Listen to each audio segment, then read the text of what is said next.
Have you ever had the feeling that your favorite snack disappeared faster than it used to? You buy the same chocolate bar you've always enjoyed, the same bag of chips, or the same tub of ice cream. The packaging looks almost identical. The price on the shelf hasn't changed much either. At first glance, nothing seems different. But somehow, you're reaching the bottom of the bag sooner than you remember. Most people assume that if the price stays the same, they're getting the same product. It's a simple assumption, and one that millions of shoppers make every single day. Yet hidden in plain sight is a detail that often goes unnoticed. The price may look familiar. The weight, the number of grams, or the amount inside the package may have quietly changed. This isn't an accident. It's part of a business decision that has become increasingly common during periods of rising costs, and it raises an interesting question. If companies know customers hate paying more, why would making a product smaller often be the smarter choice? Think about your last trip to the supermarket. Chances are you weren't carefully reading every label.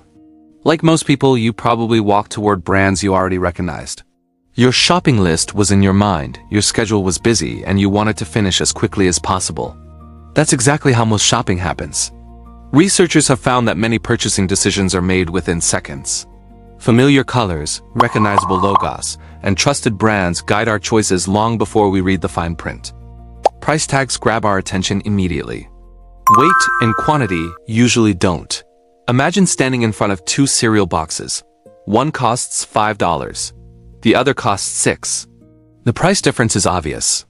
But if the $5 box quietly contains less cereal than it did a year ago, very few shoppers notice that change during a quick trip down the aisle. Now add inflation into the picture. When food ingredients become more expensive, fuel prices climb, wages increase, and packaging costs rise, household budgets become tighter. Consumers become much more sensitive to visible price increases. Even a small jump in price can convince someone to switch brands or skip a purchase altogether. The strange part is that many shoppers leave the store believing prices have remained relatively stable, while they're actually taking home slightly less product than before. So what happens behind the scenes when manufacturers suddenly face much higher costs? Picture a food factory producing thousands of chocolate bars every hour. The cocoa costs more than it did last year. Sugar prices have increased. Electricity bills are higher. Transportation costs have climbed because fuel is more expensive. Even the cardboard used for packaging now costs more.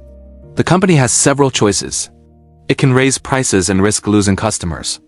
It can accept lower profits, something investors rarely welcome for long. It can change the ingredients, which might alter the taste and disappoint loyal customers. It can invest in more efficient production, although those improvements often take years and require significant spending. Or it can make each product just a little smaller. That final option has a name many people have heard only recently: shrinkflation. Shrinkflation happens when a product's size or quantity is reduced while the selling price remains the same or changes very little. In many countries, this practice is perfectly legal as long as the packaging accurately states the new weight or quantity. Companies aren't hiding the information. It's usually printed clearly on the label. The challenge is that most shoppers simply don't look for it. Now imagine the design team inside that company. They're asked to redesign the package without making it feel unfamiliar. The logo stays in the same place. The colors remain almost identical. The overall shape changes only slightly. The difference might be a few fewer grams of chocolate, or a handful fewer chips inside the bag. To the average shopper walking past the shelf, everything still feels familiar. And that's often the point. It's easy to assume this is simply about corporate greed. But the reality is usually more complicated. Businesses also have to protect relationships with retailers, compete against rival brands, and keep products attractive to customers who compare prices in seconds. The surprising discovery is that this strategy isn't new at all. Long before social media began posting side-by-side comparisons of shrinking products, companies in different countries were already making similar decisions during periods of high inflation. Versions of shrinkflation have appeared repeatedly across decades whenever production costs rose, faster than consumers were willing to accept higher prices. Consumer organizations have monitored package size reductions for years. News reports regularly compare older products with newer versions, highlighting reductions in grams, ounces, or serving sizes. Public investigations often examine whether shoppers are receiving less value than they expect. In many cases, companies haven't denied making products smaller. Some major brands have openly explained that reducing quantity was one way to deal with higher manufacturing costs while avoiding larger price increases. That may sound surprising, but consider the alternative. Imagine your favorite coffee suddenly tasting different because cheaper ingredients replaced the original recipe. Or your preferred chocolate no longer melting the same way because the formula changed. For many brands, protecting taste and quality matters more than protecting quantity. A smaller package may disappoint some customers, but changing a product people already love can permanently damage trust. That's a trade-off companies think about carefully. Behind every product on a supermarket shelf is a network of decisions most shoppers never see. A pricing team studies customer behavior. Market researchers analyze how people react to different prices. Retail partners negotiate shelf placement. Financial analysts calculate costs. Marketing departments test packaging designs. Before a nationwide change happens, companies often study how consumers respond. Behavioral economics helps explain why. One important idea is called price sensitivity. Simply put, people react strongly when they see prices increase. Another idea is reference pricing. Over time, our brains remember roughly what everyday products should cost. Many people remember paying $3 for a particular snack.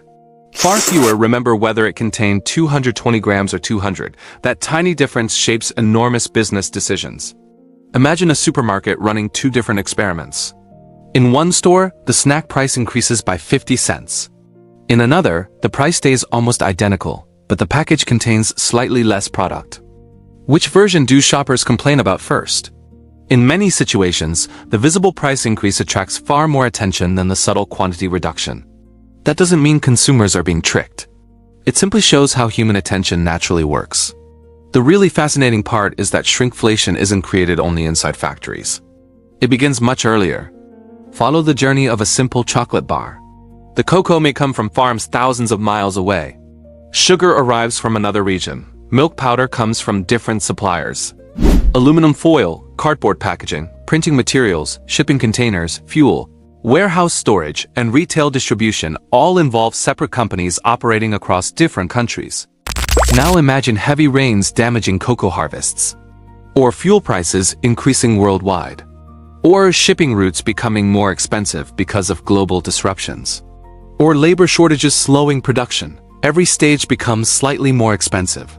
None of those individual cost increases may seem dramatic on their own, but together they create pressure throughout the entire supply chain. Manufacturers absorb some of those costs. Suppliers absorb others. Retailers negotiate where they can. Eventually, however, someone has to pay. Shrinkflation is often one visible outcome of that much larger economic system. Suddenly, that familiar chocolate bar isn't just a snack anymore. It's the final product of farms, factories, shipping networks, energy markets, international trade, and consumer psychology all working together. Now bring that story back into your own kitchen. Imagine a family buying the same household essentials every week. A slightly smaller cereal box here, a reduced yogurt container there. Fewer sheets in a roll of paper towels. A snack bag containing just a little less than before. No single purchase feels dramatic. But over months and years, those small reductions quietly add up. That's why some retailers also display unit pricing. The price per gram, ounce, liter, or kilogram. Instead of comparing only the sticker price, unit pricing offers another way to understand value. It's not about becoming suspicious of every purchase. It's about recognizing that two products with nearly identical shelf prices may offer different amounts of value once quantity is considered. That simple awareness changes how many people shop. The biggest story, though, isn't that products became smaller. The bigger story is that modern pricing is built around both economics and human psychology. Businesses aren't making decisions based on manufacturing costs alone. They're balancing customer expectations, competitive pressure, investor demands, retailer negotiations, supply chain disruptions, and consumer behavior all at the same time. Shrinkflation is simply one tool among many. Some companies raise prices, some improve efficiency, some reformulate products, some temporarily accept lower profits. Others reduce package sizes. Each decision reflects a different balance between financial realities and customer expectations. Once you understand that invisible system, supermarket shelves begin to look very different. You're no longer seeing only colorful packaging. You're seeing countless business decisions hidden behind every familiar product. You're seeing how global events can quietly influence the size of a chocolate bar sitting in your local store. You're seeing how human habits shape billion-dollar pricing strategies. And perhaps most importantly, you're seeing that what looks like a simple shopping trip is actually the final step in a vast economic system stretching across the world.